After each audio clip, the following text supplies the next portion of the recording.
So, Yes. if I may ask you a question, what Yes. are the things which you expected this to be standard of America, or the American dream, or American whatever, greatness, whatever, and you came and said, is this the really America I came to? Like, is this, like, you questioned certain things, like, all your life you believed these are the things?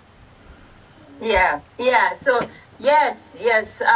You know, like, the picture they show us back home, let's say in Africa, of what America is all like big buildings and this and that and big cars. And so, but when I first moved here, we lived in an apartment. Yes. So, which was right in the city, and around us, because it was next to a university, around us, I had never seen beggars, like, you know, like you were just saying. But I saw so many beggars there, and I was surprised that 90% of the beggars were blacks. So I had to be like, what is happening here? I like a guy I know, they had like signposts, you know, putting up, hello ma'am, I need some change to buy some water tonight, or I need transport. I was like, I had never thought this would be happening in America. Somebody stopping you for a lift, you know, like in Africa, there's somebody in the village stops you for a lift. I was just about to stop and help this guy in, and my boyfriend was like, you cannot do that. You don't know these people. Like, some of them are not actual beggars. They have, it was shady. Like, some people actually have money, but they just decide to be beggars. And they make more sometimes, yeah. Yes. So they come on the street. One time I watched this documentary where they followed some beggars in yeah, those when I usually watch them. Yes. And the person had a very, like, a Lexus car. Yeah. You know, like, at the end of the day, like, he took off, like, whatever clothes he was wearing, and I was like, I thought this shady stuff only happened in Africa somewhere, where people pretend, but actually some people, the beggars in Africa are poor. Yeah. But people here actually have, like, all the channels on their television, but every day they wake up and go on the street to beg. Because there is no tax, there is no anything. Yeah. Because and then some of the things that they never show us, I was surprised by the number of drug users on the street. Yes. So many people, so many drug users, and things also to think that I tried to find out, and some of these things are sold, even anybody can access them. Anybody can access the drugs here. Yes, which is very, very sad. Which is very, very sad. You know, there's so many ways people can access these things. So these are things I did not expect, you know, like, to find in America, and then also to find real poor people who are actually poor, like, with no houses. People are actually just poor. They live on the streets, and they have their luggage there every day. You travel at night, if you're using a train, you see people sleeping under the trains, you know, like under the, you know, like where you board a train from, and that's their home. So it was an interesting, it's like some of those things that you would never expect, and the whole thing of, like, access to guns, those are things I never, you know, would ever think that it's very easy for anybody to own a gun, and the shooting happens around. The gun here is a slingshot. Yes, anywhere. So you have to just be careful on the street. You can't get into an argument with a person randomly. They could have a gun. You know, like, even racing, like, if somebody's trying to overtake you on a street, yeah, you have to be careful. Like, don't try to race them. So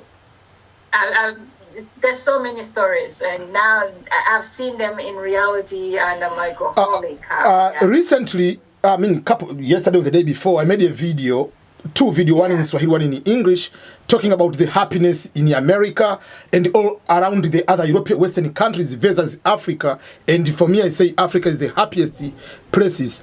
And on my Instagram, people have gone like, no, like, if is that true, come back to live in Africa. So they are just arguing, we are poor.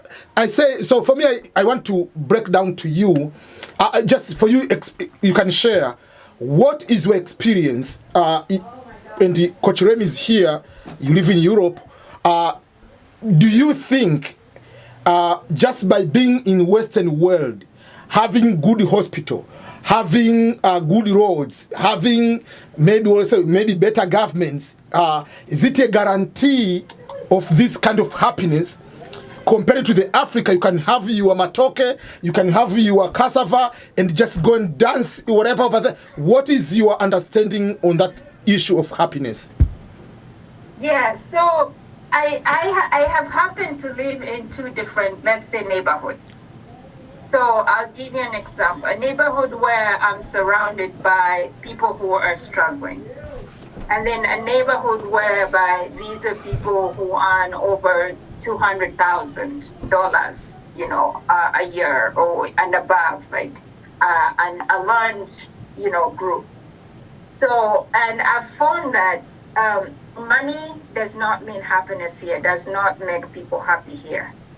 And the more people have, the more angry they are, surprisingly. And more stressful. So, yes, the more stress, like you see this like at your jobs, like where you work, you have a boss who you visited his mansion.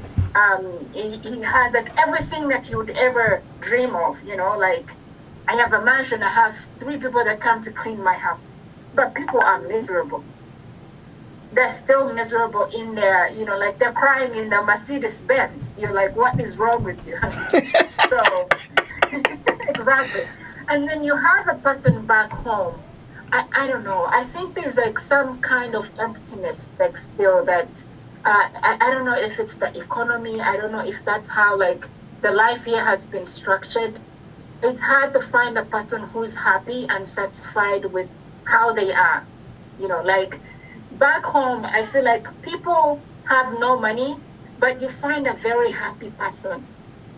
They have $20 in a day or in a week, but they're just happy. You can see it on their faces. You can see how they walk. You can see how you interact with them. They're just happy. And people, I'm not saying people here are not happy, but there's a degree of happiness that is temporary. Like they'll be happy for like an hour, and then you see like some kind of thing switching off. Like I don't know if they're worried about the bills that are coming at the end of the month. Yeah. Something. So I don't know. Coach Remy, people back home are happy. They're happy with their what is your opinion on that and your experience? I think money, good hospitals, it's not what will make someone happy. Like I found that in Europe, people are most of the time lonely, and like people who have parents, once their parents are old, just drop them in retirement houses, and there is a certain disconnect. So, yeah. Because there is no social interaction, so the happiness is very low. Because people are running behind careers, but they're not running to strengthen the relationship. Good interpersonal relationships. Yeah. And like we Africans put that thing first, to have good family, friends. Yeah, so that is like the thing that is causing people to be unhappy here in Europe. Yeah. Yeah, and also the stress about everything in Western, as Brenda was saying, is very structured. So people are fighting on that, fit in that structure. Yeah. But in Africa, because you don't have structure, you are free range. You don't worry too much about retirement. But here, someone from day one in high school is talking about retirement. So your goal is, when you retire, how much money I have, how much, whatever. For me, I say I have a house, but it's not my house, it's a mortgage.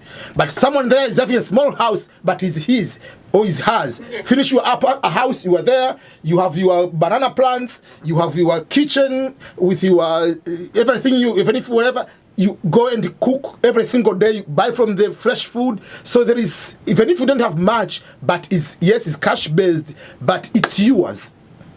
Yeah, here I agree. I have a house, but it's a mortgage next 30 years. So I cannot say I'm quitting the job today. What am I going to do? I'm going to survive. But in Africa, I can quit the job and I can start selling eggs. I'm not selling any eggs here because there are for instance, in Nebraska, whatever, there is one company is producing over 2 million eggs per day. How are you going to compete with that company? Yeah, hard. So yes, usually yes, it doesn't mean that when you are in Africa you are automatically happy, but the degree, because of there is a trust in God. Expectations, yeah, your expectations are different. Yes. For people back home, and so they, like they don't wake up and are thinking of. Some people think about retirement, but they live at. There's a way they, they take it a day as it comes. Like. The expectations here, like to ourselves, are too much. Like people know, okay, this month is almost ending, so what's next? This job is not even permanent. Maybe like I could be tossed out in like a month. So what happens? And then you have mortgage, like you were just saying. So it's like all these uncertainties that people have here that I think contribute to lots of unhappiness. Lack of family togetherness. Like most people here, like even brothers and sisters are not that close. Yeah. Like they all like, if I struggle to see, like since I became part of this family, I've been trying to like, at least every month, let's have a meeting as a family, like with your brothers and sisters and your kids, my nieces and nephews now, I'm part of your family, and it's something that is different for them. So, yeah. But I know this is what helped us back in Africa. Like we stayed together that way, communication, like staying in touch. Let's have like a summertime together, like maybe go on vacation as family together around, so that the cousins know each other. Before you know it, they're all in college and they've never even said hi for the last 10 years. Yeah. Very true. So those are like the differences that I find here, that I'm like, wow, you have your uncles and aunties, but you have not seen them in like 5 years. They will just attend like the funeral, if they died, and they're like, oh yeah, we received a letter that aunt so and so died. Like, when was the last time you talked to aunt so and so? Oh, I think I sent them a Christmas card one time. I'm like, wow, you guys, wow. And the funny part is, even there'll be the funeral, if you don't have invitation, you don't show up. Even if it's your neighbor. You don't show up, yeah. So,